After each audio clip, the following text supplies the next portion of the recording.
Dudley était l'ombre de ce manoir. L'employé de maison qui, depuis 18 ans, portait le secret que l'héritier de la famille était son propre fils. Mais ce soir-là, le mépris de ses employeurs allait allumer la mèche d'une vérité sur le point d'éclater. Le son des coupes de cristal et des rires forcés emplissait le grand salon du manoir des chevaliers. Hélène se déplaçait discrètement parmi les invités, servant des canapés avec la prudence de quelqu'un qui marche sur un champ de mine. Au centre de la pièce, Bérénice, la fiancée d'Antoine, exhibait sa bague en diamant. En croisant Hélène, Bérénice fit un mouvement brusque, heurtant le plateau et renversant du vin rouge sur sa propre robe blanche. Le silence tomba comme une lame. D'un cri perçant, Bérénice désigna l'employé. « Regardez ce que vous avez fait, espèce d'incapable. Cette robe vaut plus que votre vie entière. » Les invités se retournèrent, certains avec pitié, d'autres avec mépris. Hélène, blême, tenta de s'excuser. « Madame, pardonnez-moi, c'était sans... » Mais Bérénice la coupa, les yeux étincelants de haine. « Taisez-vous, je veux que vous nettoyiez ce désastre. » Tout de suite, à genoux. Antoine, le maître des lieux, s'approcha avec un sourire glacial. « Vous avez entendu ma fiancée, mettez-vous à genoux. » Les larmes aux yeux, Hélène commença à se courber, le poids de l'humiliation écrasant ses épaules. Mais avant que ses genoux ne touchent le sol, une voix ferme et claire résonna dans le salon. « Ça suffit !» Tous les regards convergèrent. Raphaël, le jeune héritier, descendait l'escalier, son visage un masque de fureur contenue. Il s'avança jusqu'à s'interposer entre sa mère et le couple. « Personne, absolument personne, ne va humilier ma mère. » Le mot « mère » flotta dans l'air, suspendu et lourd comme le tonnerre. Pour les invités, c'était un scandale. Pour Antoine et Bérénice, un affront. Mais pour Hélène, c'était le son de 18 années de silence qui se brisait. En un clin d'œil, le salon luxueux, les visages choqués, tout disparut. Son esprit retourna en arrière, à une époque où les jardins de ce même manoir n'étaient pas un terrain d'humiliation, mais un refuge de promesses. 19 ans plus tôt, Antoine n'était pas le magnate froid d'aujourd'hui. C'était un jeune homme qui retrouvait Hélène en cachette, après qu'elle ait fini son service auprès de la matriarche de la famille. Il lui apportait des fleurs et lui jurait un amour éternel. « Mon père est un homme difficile, Hélène. Mais je vais le convaincre. Nous construirons notre vie ensemble, je te le promets, disait-il, et elle le croyait. L'espoir s'épanouit pleinement lorsqu'elle découvrit sa grossesse. Les yeux brillants, elle lui annonça la nouvelle, s'attendant à voir la joie sur son visage. Au lieu de cela, elle y trouva la panique. La peur qu'Antoine avait de son père était plus grande que l'amour qu'il lui portait. Les promesses se transformèrent en poussière. Quelques semaines plus tard, il la convoqua dans son bureau. Il était différent, le regard vide et la voix tranchante. Sur la table, un contrat. « Mon père a trouvé une solution, » dit-il sans la regarder. « Tu pourras rester. Tu pourras voir notre fils grandir, avoir la meilleure éducation, les plus beaux vêtements. Mais tu ne seras que l'employé de maison. Pour lui et pour le monde, tu ne seras personne. Il sera enregistré comme mon fils, un chevalier, sans mère. » L'air manqua dans les poumons d'Hélène. L'alternative était de partir, enceinte et sans ressources, pour ne plus jamais revoir son propre enfant. Chaque mot de cet accord était un poignard dans son cœur. La main tremblante, elle prit le stylo. Chaque lettre de sa signature était un morceau de son âme, qu'elle sacrifiait pour rester une ombre dans la vie de son garçon. Et maintenant, de retour au présent, l'écho de ce stylo se transformait en la voix ferme de Raphaël. Son mot, « mère », n'était plus le secret qui l'enchaînait, mais la vérité qui allait la libérer. Le chaos explosa dans le salon. Antoine, le visage transfiguré par la fureur, fut le premier à rompre le silence. « Raphaël, qu'est-ce que c'est que cette comédie? Tu as bu, cette femme t'embrouille l'esprit, » gronda-t-il en s'avançant, mais Raphaël ne recula pas d'un centimètre. Bérénice, à ses côtés, tremblait de rage. « Elle vous a empoisonné. C'est une profiteuse. Elle vous a jeté un sort pour vous monter contre nous. » Les accusations venimeuses pleuvaient sur Hélène, qui se recroquevillait derrière son fils, tout son corps tremblant. Mais l'humiliation d'avant avait été remplacée par une force qu'elle n'avait jamais sentie, la protection de son garçon. Le seul poison ici, c'est le mensonge dans lequel vous avez vécu pendant 18 ans, dit Raphaël avec un calme effrayant. Il prit la main d'Hélène, une main calleuse par le travail, et la tira doucement. Partons d'ici. Et sous les regards stupéfaits de dizaines d'invités, l'héritier des chevaliers tourna le dos à la fête de fiançailles de son père, emmenant avec lui l'humble employé. Leur destin était scellé. Le plus grand désir d'Hélène, un rêve qu'elle osait à peine s'autoriser, était d'une simplicité désarmante. Elle ne voulait ni l'argent, ni le luxe, ni le nom de famille. Elle voulait seulement le droit de regarder Raphaël et de l'appeler « mon fils », sans avoir à baisser les yeux. Elle voulait pouvoir le serrer dans ses bras aux yeux du monde, lui raconter des histoires de son enfance, soigner ses peines sans se cacher dans l'ombre. Son rêve était juste d'être, enfin, sa mère. Mais entre son désir et la réalité, il y avait un abîme de pouvoir et de cruauté. Le lendemain matin, Antoine les convoqua dans son bureau. L'atmosphère était glaciale.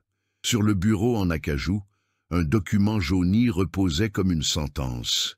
Le contrat qu'Hélène avait signé. « Tu sembles avoir oublié ça, » dit Antoine, la voix sifflante. « Ce papier dit que tu as renoncé à tous tes droits. Légalement, Hélène, tu n'es rien. Tu es une employée, et si tu insistes dans ce fantasme, je vais te détruire. J'utiliserai chaque centime que je possède pour prouver que tu es une opportuniste, une déséquilibrée. Tu ne trouveras plus jamais de travail dans cette ville. » La menace était réelle et terrifiante. Le conflit extérieur était un monstre. Mais le conflit intérieur était tout aussi dévastateur. En voyant le doute dans les yeux de Raphaël, le cœur d'Hélène se brisa. Et s'il la détestait pour avoir menti, et s'il lui reprochait de détruire la vie qu'il connaissait, c'était sa plus grande peur. Bérénice, sentant ses fiançailles et sa position menacée, transforma la vie d'Hélène en un enfer personnel.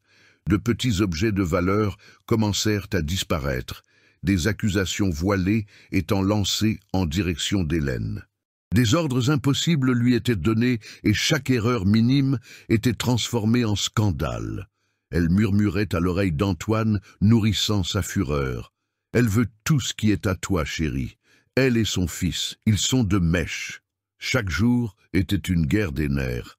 Hélène sentait le poids du monde sur ses épaules. La partie d'elle qui avait vécu tant d'années sous le joug d'Antoine voulait reculer, demander pardon, redevenir invisible, juste pour protéger Raphaël de cette guerre. Mais alors, elle regardait son fils. Elle voyait comment il la défendait, comment ses yeux cherchaient maintenant les siens, avec un mélange de douleur, de confusion et une loyauté féroce. Il ne l'avait pas abandonnée. Il se battait pour elle. Et cette prise de conscience réveilla quelque chose d'endormi en elle. La peur ne disparut pas, mais le désir d'être digne de l'amour de son fils devint plus grand. Dans ce manoir froid, au milieu d'ennemis puissants, Hélène comprit que le temps de se cacher était révolu. La guerre ne faisait que commencer, et pour la première fois de sa vie, elle était prête à se battre. La guerre ne se mènerait pas avec des cris, mais dans le silence tranchant d'un bureau. 3 jours après la fête, Antoine convoqua Hélène pour une réunion. Raphaël insista pour l'accompagner, un geste qu'Antoine permit avec un sourire qui n'atteignait pas ses yeux. Le bureau était le cœur du pouvoir d'Antoine Chevalier. Des murs lambrissés de bois sombre, un bureau imposant comme un hôtel, et l'air lourd d'une odeur de cuir et de victoire. Antoine était assis dans son fauteuil de président, une figure royale et impitoyable. À ses côtés, Bérénice, impeccablement vêtue, affichait un air de supériorité ennuyée. Sur 2 chaises faisant face au bureau, comme des accusés dans un procès, étaient assis Hélène et Raphaël. La présence de 2 avocats en costume cravate complétait la scène d'intimidation. Hélène sentait son cœur battre à tout rompre. Chaque détail de la pièce était conçu pour qu'elle se sente petite, insignifiante. Une employée qui avait osé défier le roi dans son propre château. Antoine commença la séance d'un signe de tête à l'un des avocats, un homme d'âge moyen aux yeux de poisson mort nommé Maître Perrin. « Maître Perrin, s'il vous plaît, clarifiez la situation pour mon fils. »« Et pour Madame Dubois » dit Antoine, l'utilisation de son nom de famille sonnant comme une insulte. L'avocat se racla la gorge et ouvrit un dossier. D'une voix monotone et cruelle, il commença à lire des extraits du contrat. Conformément à la clause 7e de l'accord de prestation de services et de confidentialité, signé le 12 mars 2007, la signataire, Hélène Dubois, abdique volontairement et irrévocablement, en pleine possession de ses facultés mentales, de tout et quelconque lien ou droit parental, présent ou futur, sur l'enfant à naître, en échange d'un logement et d'un emploi à vie garanti par le contractant, Antoine Chevalier. Il marqua une pause, laissant le jargon juridique flotter dans l'air. Cela signifie, Madame Dubois, que légalement, vous n'avez aucun droit de vous autoproclamer mère du jeune Raphaël.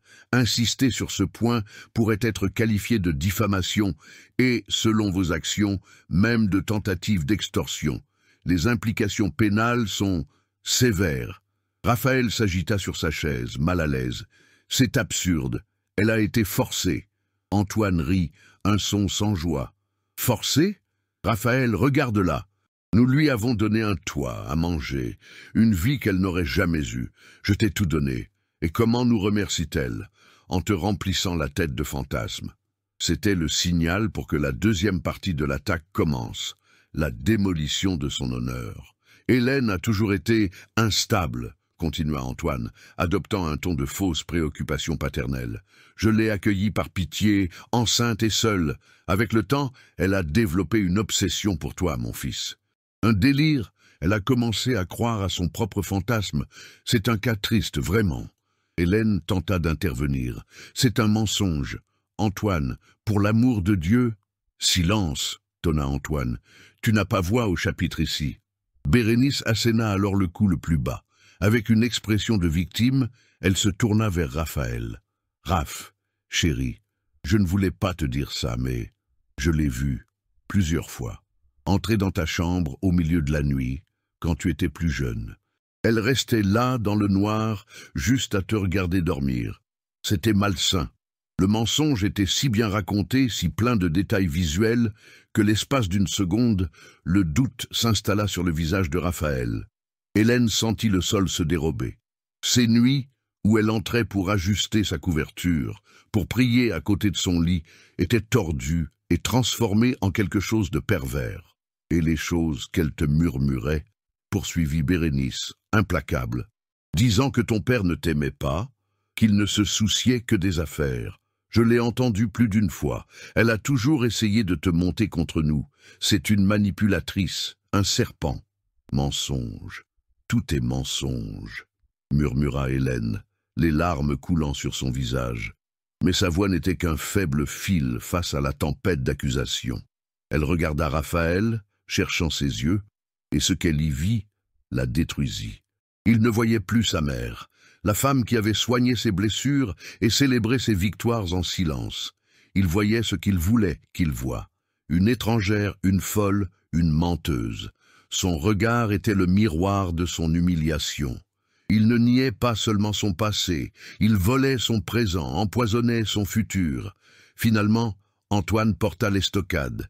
Il ouvrit un tiroir et sortit un chéquier. Il le remplit calmement et le poussa sur la table.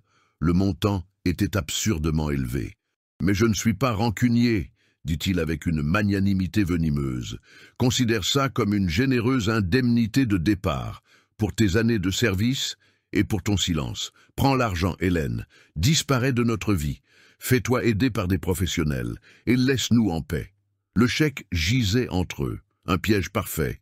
Si elle le prenait, elle confirmerait être une profiteuse. Si elle refusait, elle serait la sotte qui renonçait à une fortune. L'humiliation était complète. Elle n'était pas seulement une mère sans droit, une employée sans voix.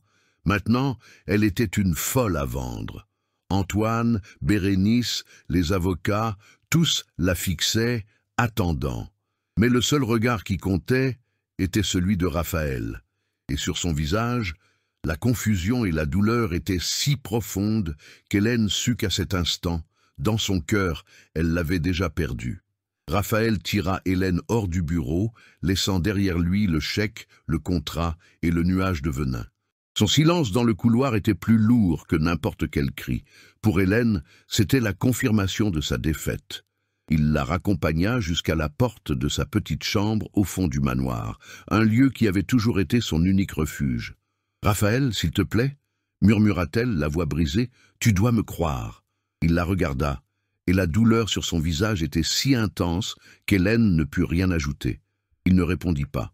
Il tourna simplement les talons et s'éloigna à grands pas, la laissant seule avec les débris de son cœur.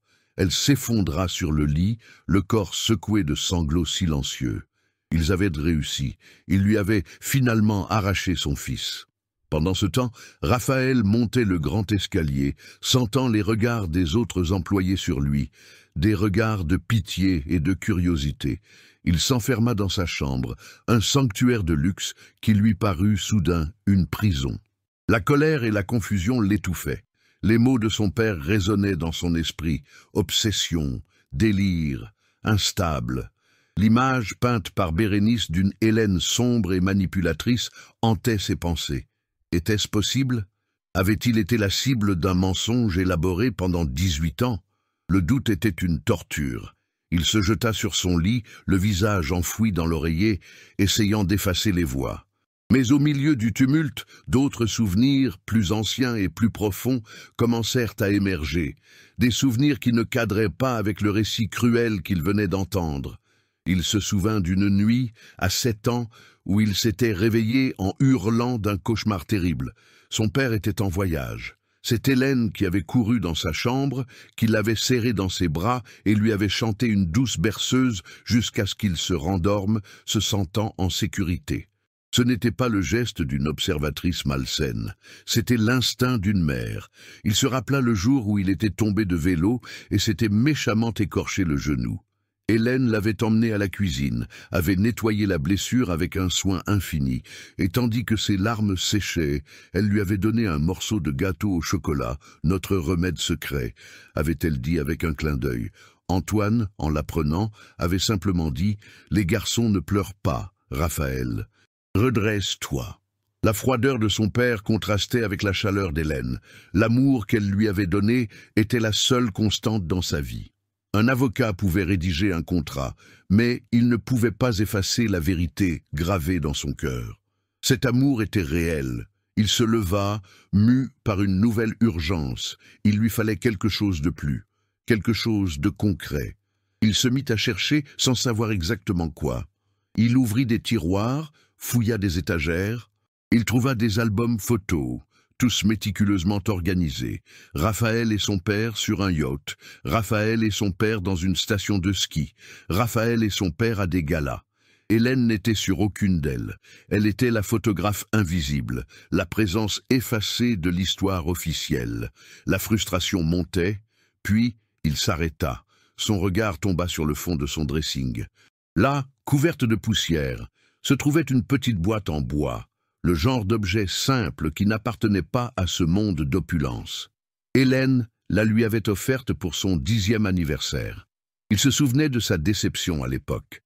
Alors que son père lui avait offert une console de jeu dernier cri, elle lui avait donné une boîte vide. « C'est pour que tu gardes ce qui compte vraiment, mon chéri », avait-elle dit. Le cœur battant, il prit la boîte et l'amena sur son lit. Ses mains tremblaient en soulevant le couvercle. À l'intérieur, un enchevêtrement de souvenirs, sa première tétine, le coquillage qu'il avait trouvé le plus beau sur la plage, le billet du premier film qu'il avait vu au cinéma, et, sous tout cela, un petit livre à couverture rigide, Le Petit Prince. Les pages étaient usées par le temps. Il le feuilleta, et c'est alors que le monde s'arrêta. Coincé entre la couverture et la première page, il y avait une photographie. Dessus, une Hélène beaucoup plus jeune, le visage illuminé d'un sourire qu'il voyait rarement, se tenait dans le jardin du manoir. Elle portait une simple robe d'été et ses 2 mains reposaient protectrices sur un ventre proéminent. Elle était enceinte. De lui. L'air s'échappa de ses poumons. Il retourna la photo, priant pour qu'il y ait quelque chose. Et il y avait quelque chose. Dans l'écriture élégante et reconnaissable de son père, une dédicace à l'encre bleue, maintenant un peu effacée par le temps. « Pour Hélène, mon grand amour. Que notre fils, fruit de cet amour, nous unisse pour toujours. De tout mon cœur, Antoine. Été 2006. Le mensonge s'effondra. Chaque mot de cette réunion, chaque accusation, chaque insulte, tout se désintégra devant cette preuve irréfutable. Ce n'était pas un délire, c'était une histoire d'amour trahi, une promesse rompue. Son père n'était pas la victime, il était le bourreau. La douleur dans sa poitrine se transforma en une fureur froide et tranchante. Antoine ne lui avait pas seulement menti, il avait tenté d'acheter la dignité de la femme qui lui avait donné la vie, cette même femme à qui il avait un jour promis un amour éternel. Raphaël plia soigneusement la photographie et la mit dans la poche de son pantalon. Il se leva et se regarda dans le miroir.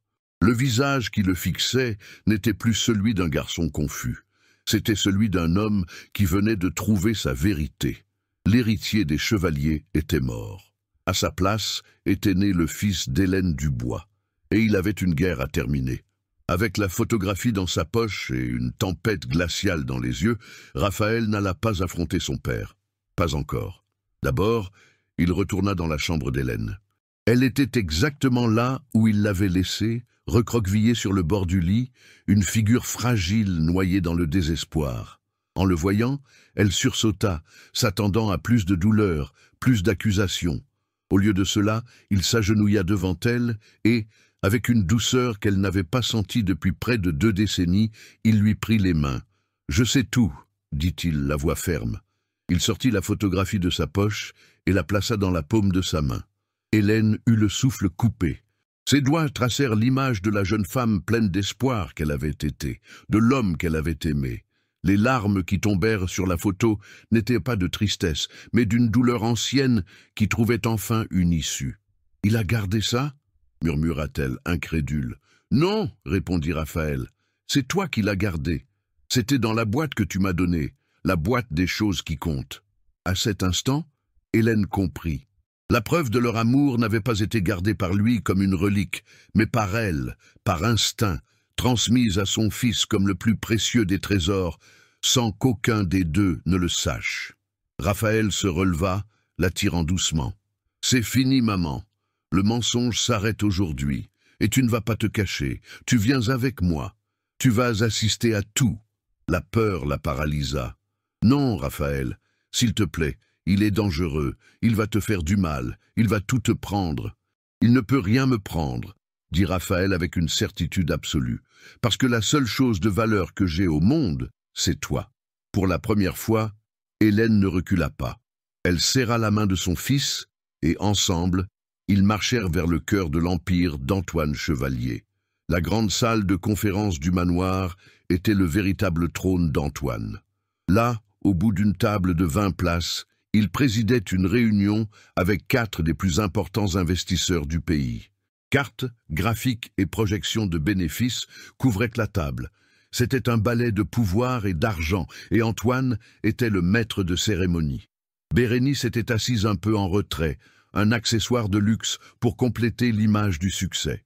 C'est alors que les portes doubles s'ouvrirent, non pas avec la discrétion d'un serviteur, mais avec la détermination de celui qui vient prendre ce qui lui est dû. Raphaël entra, la posture droite, le visage impénétrable. Hélène, main dans la main avec lui, ressemblait à une reine déchue reprenant son royaume. Antoine s'interrompit au milieu d'une phrase. La fureur sur son visage fut instantanée. « Raphaël, qu'est-ce que cela signifie ? Je suis au milieu d'une réunion cruciale. Sors d'ici immédiatement et emmène, elle, avec toi. » Raphaël ignora complètement son père. Son regard balaya les visages des investisseurs, des hommes plus âgés, habitués au pouvoir. « Messieurs, bonjour. Je vous prie de m'excuser pour cette interruption. Mon nom est Raphaël Chevalier, et cette dame à mes côtés est Hélène Dubois. Et avant que vous ne signiez le moindre contrat, je pense qu'il est fondamental que vous connaissiez la véritable nature de l'homme avec qui vous vous apprêtez à vous associer. Le défi était si audacieux, si inattendu, que les investisseurs se calèrent dans leurs fauteuils, la curiosité l'emportant sur l'agacement. Antoine était livide. « Sécurité, sortez-moi ce gamin d'ici !» Mais avant qu'un garde ne puisse être appelé, Raphaël fit son mouvement. Il s'approcha de la table et, dans l'espace vide entre deux ordinateurs portables dernier cri, il posa la petite photographie délavée. Le contraste était brutal. Mon père, votre futur partenaire d'affaires, se vante souvent de sa transparence et de ses valeurs familiales. Il vous a certainement déjà raconté l'histoire tragique de la mort de sa première femme, ma mère, décédée tragiquement lors de ma naissance, n'est-ce pas ? L'un des investisseurs hocha la tête, mal à l'aise. Antoine serra les dents. « Raphaël, tais-toi !»« Plus maintenant !» dit Raphaël, sa voix fendant l'air. Il prit la photo et la tendit à l'investisseur le plus proche. « Voici Hélène Dubois, il y a 19 ans. » L'homme prit la photo. Son expression passa de la confusion au choc. « Elle est enceinte. »« Oui, » confirma Raphaël. « 2 mois. Maintenant, s'il vous plaît, retournez la photo. Lisez ce qui est écrit au dos, à voix haute. » Le silence était total. La respiration d'Antoine était la seule chose audible. L'investisseur, sentant le poids de l'instant, retourna la photographie et lut, la voix hésitante. « Pour Hélène, mon grand amour, que notre fils, fruit de cet amour, nous unisse pour toujours. De tout mon cœur. Antoine. » La bombe explosa en silence. Les 4 investisseurs regardèrent de la photo à Hélène, puis à Antoine, qui tremblait maintenant, le visage pâle comme de la cire.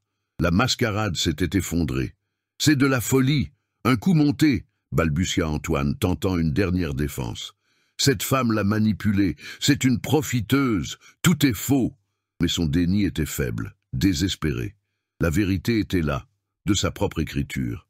Raphaël se tourna alors vers Hélène.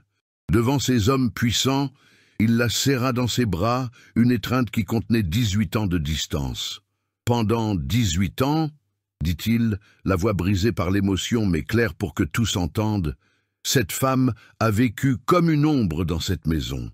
Elle m'a vu faire mes premiers pas, a entendu mes premiers mots, a pris soin de moi quand j'étais malade. Et en échange, elle a reçu un salaire minimum, des ordres et des humiliations.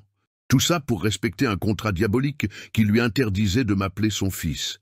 Elle a renoncé à sa vie, à son identité, non pas pour l'argent, mais par amour. Un type d'actif qui n'apparaît pas dans vos bilans, n'est-ce pas, père ? » Chaque mot était un clou dans le cercueil de la réputation d'Antoine. Bérénice, voyant le navire couler, se leva discrètement et quitta la pièce, l'abandonnant. Les investisseurs commencèrent à ranger leurs affaires.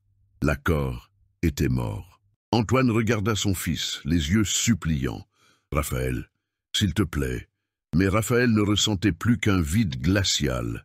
Il tint fermement la main d'Hélène. « Je suis venu aujourd'hui pour annoncer que le nom que vous prisez tant, l'héritier des entreprises Chevalier, n'est plus sur le marché.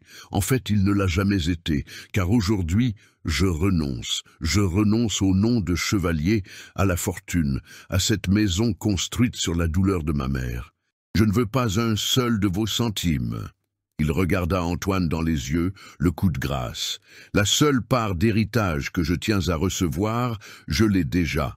C'est son amour et sa dignité. » Et sur ce, Raphaël et Hélène se retournèrent et sortirent de la salle de conférence, laissant derrière eux un homme qui possédait tout et venait de perdre tout ce qui comptait. Antoine Chevalier s'effondra dans son fauteuil, seul à la table opulente, un roi déchu au milieu des ruines de son empire de mensonges. En franchissant les grilles du manoir pour la dernière fois, Hélène et Raphaël ne regardèrent pas en arrière. Ils n'emportèrent rien d'autre qu'une petite valise de vêtements et la photo usée devenue leur certificat de liberté. L'air extérieur semblait plus pur, plus léger. Pour la première fois en 18 ans, Hélène n'était pas une employée terminant son service, mais une femme marchant vers sa propre vie, main dans la main avec son plus grand trésor. La forteresse de marbre et de verre qu'ils laissaient derrière eux ne tarda cependant pas à s'écrouler. L'histoire de la confrontation dans la salle de réunion se répandit comme une peste silencieuse dans les cercles de l'élite. Les investisseurs, des hommes dont la réputation dépendait d'associations impeccables, se retirèrent de l'affaire le lendemain. L'excuse officielle fut une instabilité de la gouvernance, mais la vérité était plus simple, Personne ne voulait se salir les mains avec la pourriture morale d'Antoine Chevalier. Le scandale rongea les fondations de son empire. Des partenaires de longue date prirent leur distance. Des contrats furent révisés et annulés. Le nom Chevalier, autrefois synonyme de pouvoir, était maintenant murmuré avec mépris. Antoine découvrit que la loyauté qu'il achetait avec de l'argent était aussi volatile que le marché boursier. Bérénice fut la première à quitter le navire. Il n'y eut pas de scène dramatique, juste une froideur calculée. Il la trouva dans le dressing, faisant ses valises de luxe. « Où vas-tu » demanda-t-il, la voix rauque. Elle le regarda sans une once de compassion. « J'ai signé un contrat pour être l'épouse de l'un des hommes les plus puissants du pays, Antoine, pas l'infirmière d'un paria social. Mon avocat contactera le tien. » Elle partit sans un au revoir, laissant la bague de fiançailles sur le lit, le diamant scintillant dans la pénombre de la chambre. Arthur resta seul. Il errait dans les couloirs silencieux du manoir, un fantôme dans son propre mausolée. Chaque objet de luxe, chaque œuvre d'art, chaque centimètre d'espace vide criait sa solitude. Il avait le monde, mais il avait perdu la seule chose qui aurait pu un jour être réelle. De l'autre côté de la ville, dans un simple appartement de 2 pièces aux murs fins et aux fenêtres donnant sur le bruit de la vie réelle, une nouvelle histoire commençait. Le contraste était absolu. Le luxe oppressant fut remplacé par la simplicité libératrice. Le silence tendu fit place à des rires qui résonnaient dans la petite cuisine. Hélène et Raphaël découvraient la beauté de la normalité. Pour la première fois, ils cuisinaient ensemble, se disputant sur la quantité de sel dans le plat. Pour la première fois, ils regardaient un film à la télévision, serrés sur un vieux canapé, mangeant du pop-corn dans un bol en plastique. Pour la première fois, ils pouvaient être simplement une mère et son fils. Hélène trouva un emploi dans une petite librairie de quartier. L'odeur des livres neufs était le parfum de sa nouvelle vie. Là, elle n'était pas l'employée, elle était Madame Hélène, la dame sympathique qui savait toujours recommander une bonne histoire. Les gens la saluaient avec respect, un sentiment dont elle ignorait l'existence pour elle. Raphaël, de son côté, renonça à sa place dans l'université d'élite que son père aurait payée. Il s'inscrivit en cours du soir en droit dans une université publique, déterminé à comprendre les lois qui avaient un jour servi à opprimer sa mère. Pendant la journée, il travaillait comme livreur pour aider à payer les factures. La fatigue physique était réelle, mais pour la première fois, il se sentait maître de son propre destin. La leçon finale de ce voyage n'était pas sur la vengeance. Hélène n'a jamais souhaité de mal à Antoine. Tout ce qu'elle avait toujours voulu, c'était le droit d'aimer son fils, ouvertement. Au final, la vérité ne leur a pas apporté la richesse, mais elle leur a donné quelque chose d'infiniment plus précieux, la paix. Ils ont appris que la dignité ne se mesurait pas à la taille de la maison, mais à l'honnêteté du cœur. Un soir ordinaire, assis à la table de la cuisine, Hélène regarda Raphaël, qui lisait un de ses livres pour l'université, et sourit. L'empire d'Antoine Chevalier avait été bâti sur le pouvoir, l'argent et la peur. Leur petite famille, là, dans cet appartement loué, se construisait sur des fondations bien plus solides, le respect, le sacrifice et un amour qui s'était avéré incassable. Et c'était une fortune que personne ne pourrait jamais leur enlever. L'histoire d'Hélène et Raphaël est une preuve puissante qu'aucune muraille d'argent ou de pouvoir n'est assez haute pour emprisonner la vérité. Elle nous rappelle que la véritable force ne réside pas dans l'opulence d'un manoir, mais dans le sacrifice silencieux et l'amour inconditionnel que seul le cœur d'une mère peut offrir. Leur parcours, de l'humiliation à la liberté, nous montre que la dignité est notre bien le plus précieux et que la justice, même si elle tarde, trouve toujours son chemin. Si vous avez aussi été ému et croyez que l'amour véritable est la plus grande fortune que l'on puisse posséder, nous voulons sentir votre énergie. Laissez votre marque dans les commentaires en écrivant « L'amour triomphe de tout ». Créons une chaîne de positivité et montrons au monde que nous croyons encore aux liens que l'argent ne peut acheter. Partagez cette vidéo avec quelqu'un qui a besoin d'une dose d'espoir, une personne qui doit se souvenir que la vérité et l'amour sont les forces les plus transformatrices de l'univers. Et si vous ne voulez manquer aucune autre histoire qui touche l'âme et inspire le cœur, abonnez-vous dès maintenant à notre chaîne et activez la cloche. Merci beaucoup d'avoir regardé et de faire partie de notre communauté. À la prochaine.